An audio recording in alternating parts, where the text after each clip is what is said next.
Hi there, it's Dr. Lisa Smith from Errol Street Chiropractic in North Melbourne. And with holiday period coming up, summer's here, Christmas time is just around the corner, then a lot of people travel. Now, it all sounds really exciting and fun, but for some people with lower back issues, it can become a little bit of a nightmare. So I'm going to go through 5 really important tips, really simple tips that will help you through this period. So stick around, we'll go through those in a moment. Now, what we're going to go through will really actually seem pretty simple. It will actually seem like common sense.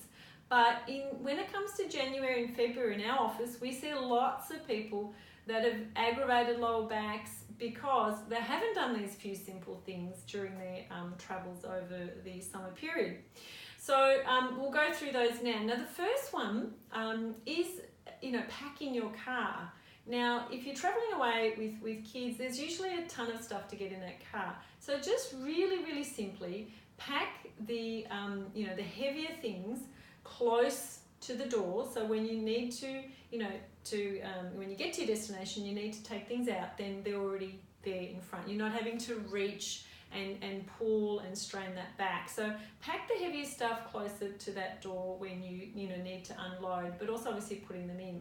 So being careful also when you're lifting things, that you're carrying things close to your body, and that you are bending those knees to pick things up. So just really simple, but just focus on what you're doing, and that's just going to make a world of difference. Now, the other thing is, just simple things like, carrying stuff to the car. A lot of the times we over carry. So, why make that extra trip when you could kill yourself carrying, one load of many bags. So just make those extra couple of trips and don't overburden that body.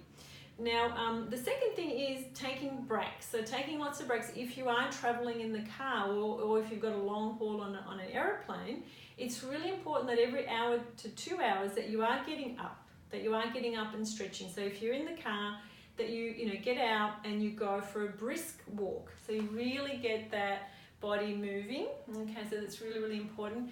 And just do some stretches. So you can do some really gentle rotations of your torso. You can do some nice lateral bends. So you can kind of do a few of those. Do 5 each side. You can stretch that chest out and those pecs. So just open everything up. Do some nice shoulder rolls. Okay, so just take a couple of minutes, go for that walk, do some stretches, get some fresh air. It just helps to, get you ready for the next leg of the trip. And it just wakes you up. So getting some of that oxygen is really important for you, getting behind that wheel again, especially if you've got, your family in the car as well.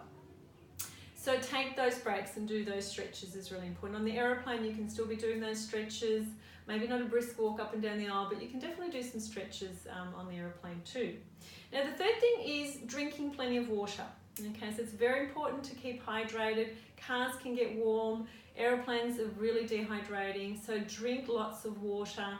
And, it's got oxygen, H2O, and your brain's going to love that. So it helps to keep you alert and awake, especially if you're driving. But if you're traveling on an aeroplane, it helps to keep you refreshed on the other end.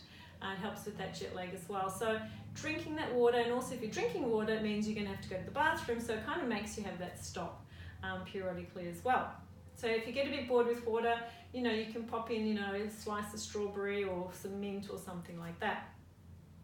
The third thing is your pillow. So when you are traveling, it's important to, if you've got room, to take your own pillow. That's going to make a difference to how you wake up and the quality of your sleep. Or you can, we've just had a little video last week about little travel pillow. We've got some great little ideas for, traveling with a small pillow that's not going to take too much room. So yeah, making sure when you can to, help yourself with getting a good pillow, your own or a little travel pillow. And the last thing is, if you are traveling, there's usually lots of walking involved, maybe sightseeing. So, and I find it's really important for your lower back not to have, things slumped over one shoulder, bag or, beach bag or whatever it is. Try and have a backpack, and that's just so much better for your lower back. You're not unleveling your body, and it's just, evening that load on your back. So backpacks are great if you're walking around, You know, you can just pop all your stuff in there and it's just going to be a load more comfortable. So these tips are really going to help you if you do suffer from lower back issues. But it's also important to really make sure before you go away that you know, have your spine aligned and adjusted and checked by a chiropractor. But these tips will really help to maintain you through that holiday period. So enjoy your holiday, everyone, and safe travels, and we'll see you soon. Bye then.